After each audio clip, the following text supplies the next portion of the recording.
현대 사회는 문화가 신분증인 시대입니다. 나이가 들면 귀차니즘이란 새로운 친구들을 사귀게 됩니다. 침대의 유혹을 이기기 힘듭니다. 가고 싶은데도 좀처럼 없습니다. 한창 유행했던 카피 중에는 열심히 일한 당신 떠나라를 그냥 집에서 시자로 바꿔버립니다. 충분히 이해가 되면서도 안타깝습니다. 70년대생인 마창인 1970년생은 현재 51살이고 막내인 1979년생은 42살입니다. 모두 귀차니즘에 빠졌거나 빠질 수도 있는 나이란 얘기입니다. 70년대생과 다르게 90년대생은 늘 새로운 것을 추구합니다. 웹툰은 요일마다 연재가 다르고 늘 새로운 작품, 새로운 내용이 실시간으로 업데이트됩니다.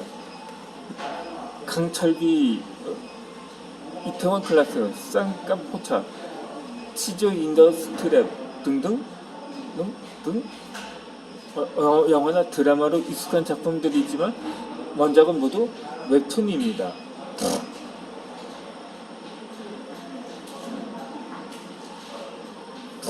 문화는 사람의 생각과 태도를 결정짓는 요소로 작용합니다. 문화적 배경을 모르면 그 사람을 이해하기 어렵습니다. 즉, 문화는 한 사람의 성장 배경이 됩니다. 세대 갈등도 마찬가지입니다. 서로를 이해하려면 먼저 서로의 문화를 알아야 합니다. 그것을 공상과학 영화처럼 무작정 머릿속으로 들어가 볼 수도 없는 노릇이니 주변 환경에서 실마리를 찾아야 합니다. 멜소드에서 나오는 신상품에 주목해도 효과가 있을 것입니다. 세대를 사로잡은 신상품은 그 세대를 말해주기 때문입니다. 기성세대는 자영화해서 제품이 진열되고 직접 내 눈으로 볼 수 있는 백화점이나 세익멘트, 대리점을 선호합니다. 내가 직접 손으로 만지고 확인할 수 있는 곳, 실성에 담보된 곳에서 편하고 쇼핑하고 싶어합니다. 그러면 요즘 세대는 어떤 방식으로 신상품을 구매할까요? 이 첫째로 네이버 검색 및 리뷰를 확인해서입니다. 두 번째로는 스타 유튜버나 파워블로거 같은 인플루언서를 통한 입체적인 정보를 스토브 접근 및 구매를 합니다. 세 번째로는 쿠팡 등 소셜 커머스를 통한 구매입니다. 또 네 번째로는 당근마켓 등을 통한 중고 거래를 합니다. 지금 이 설명을 들은 70년대생은 이 방식에 익숙할까 아니면 일부만 익숙하고 여전히 기존의 채널에 익숙할까요? 이런 방식으로 무조건 따라서 구매하라는 바가 의미가 아닙니다. 나와 다른 세대가 어떤 방식으로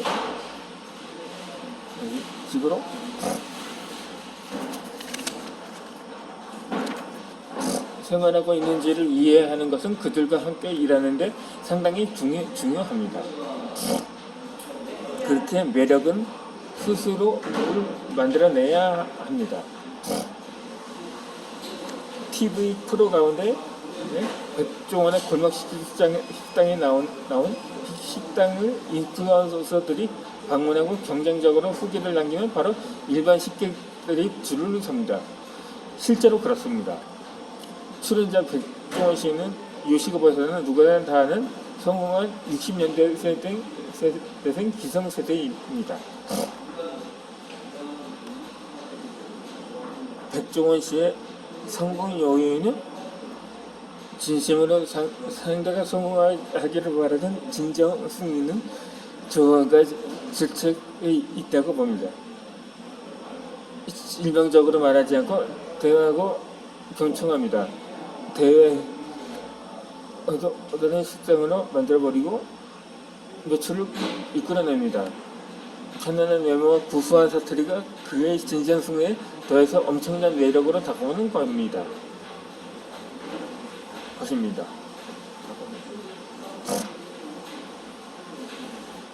첫 직장이 이런 나이키 코리아에서 있었던 일입니다. 근무가 끝나고 먼저 입사했던 대학 친구들을 만나러 그의 부서에 간 적이 있었습니다. 팀장이 이 친구를 놓고 보드에 뭔가를 적으며 가르치고 있었습니다. 해외 언어 프로세스였습니다. 영어 부서에 입사해서 첫날부터 아무 훈련 없이 무작정 일을 시작했던 터라 너무나 부러운 풍경이었습니다.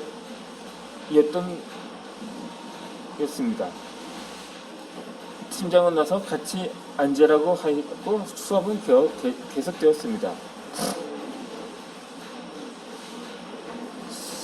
아주 오래전의 이야기지만 아직도 선명하게 기억합니다.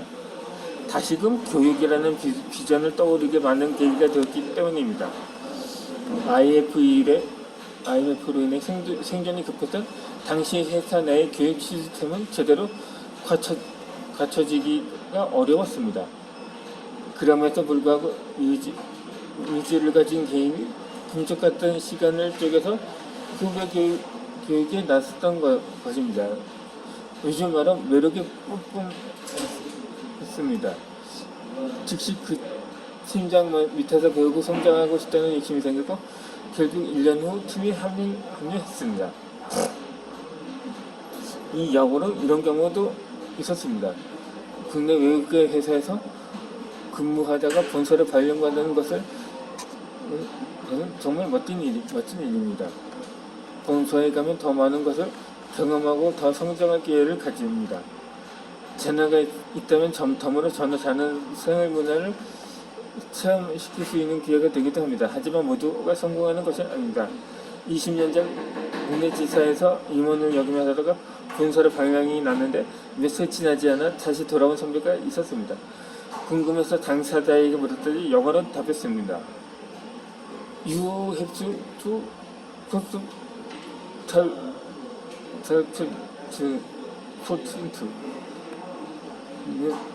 이 말은 존중은 그냥 위치 때문에 얻어지는 게 아니라 스스로 얻어야 한다는 말이었습니다.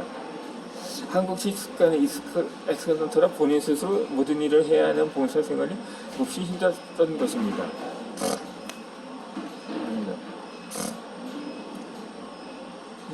임원이라는 높은 위치에서도 자신의 존재가치를 계속 입증해야 하는 것이 글로벌 조직의 냉엄한 현실임을 깨달았던 겁니다. 임원이 되면 근사에게 결세하고 보고받다가 누구의 눈치도 보지 않고 이른 시간에 퇴근할 수 있다는 생각이 잘못됐다는 걸 알게 되었습니다. 직원들이 리더에게 바라는 것은 무엇인가요? 자신들을 이끌어줄 수 있는 사람 아닌가요?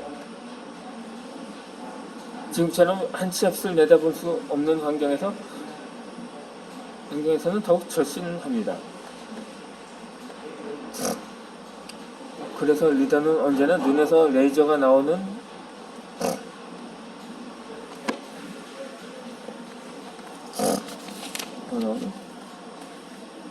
비전가여야 합니다.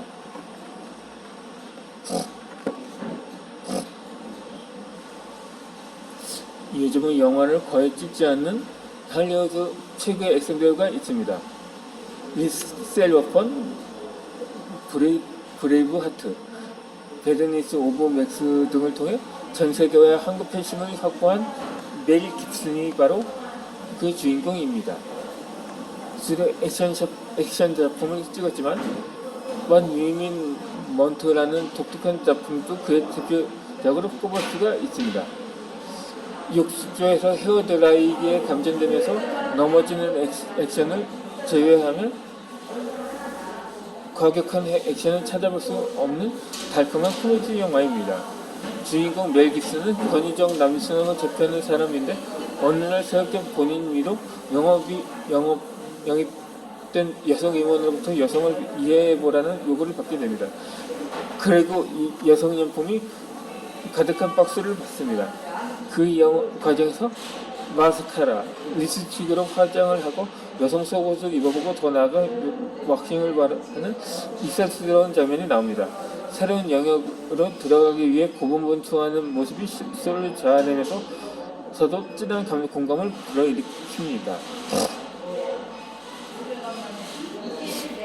이처럼 보다 매력적인 사람이 되기 위한 변신은 짜증나고 머릿속에서 쥐가 나는 일이지만 결국 나의 성장을 이끌어냅니다.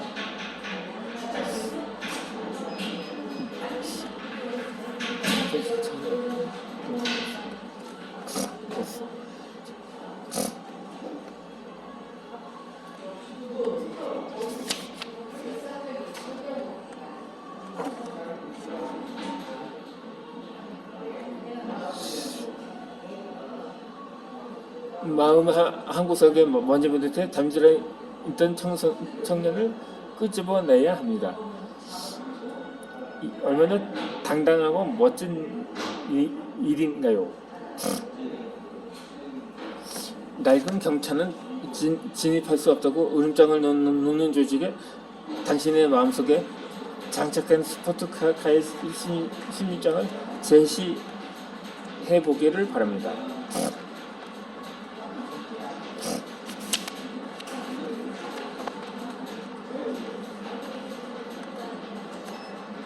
고로 리더십 교육은 신입부터 해야 합니다. 이는 곧 보다 나은 리더십 교육을 위하는 것입니다.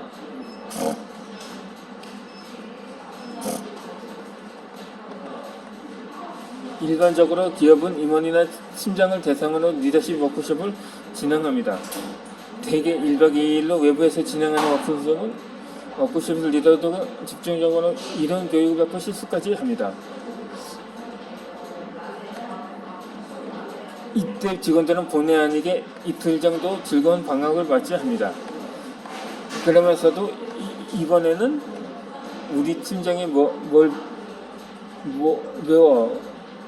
배워서 우리를 실험하려나 살짝 걱정되기도 합니다. 실제로 현업으로 돌아온 리더들은 하나하나 배운 것들을 활용하면서 변신을 꾀합니다.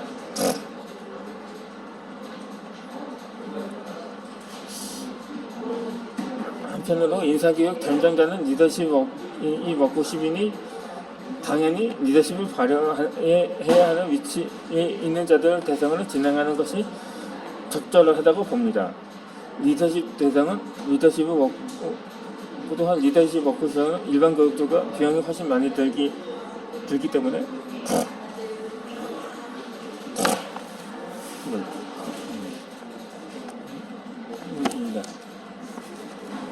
회사 입장에서는 범위를 확대해서 실시하는데 부담이 많습니다.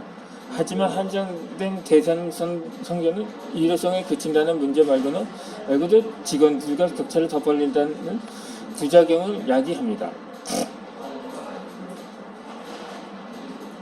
손뼉도 마주쳐야 소리가 난다는 속담이 있습니다. 영어 표현 중에는 더 스피릿과 비슷합니다. 우리는 같은 페이지에 있다, 즉 이해도가 같습니다. 공감하고 있다는 뜻입니다. 리더의 노력을 지지하고 함께하는 직원이 많아지면 얼마나 좋을까요? 이렇듯 서로의 공감대가 커질수록 그 팀은 효율적인 대구적으로 큰 성과를 가능성이 높아집니다. 불필요한 고민을 거듭하는 시간을 줄 수 있기 때문입니다. 그러기 위해서 우선 제대로 된 리더십 교육을 실시해야 합니다. 또 리더십 교육은 빠르면 빠를수록 좋습니다. 이어지는 영상에서는 이자를 리더십에 대한 의자를 다루도록 하겠습니다.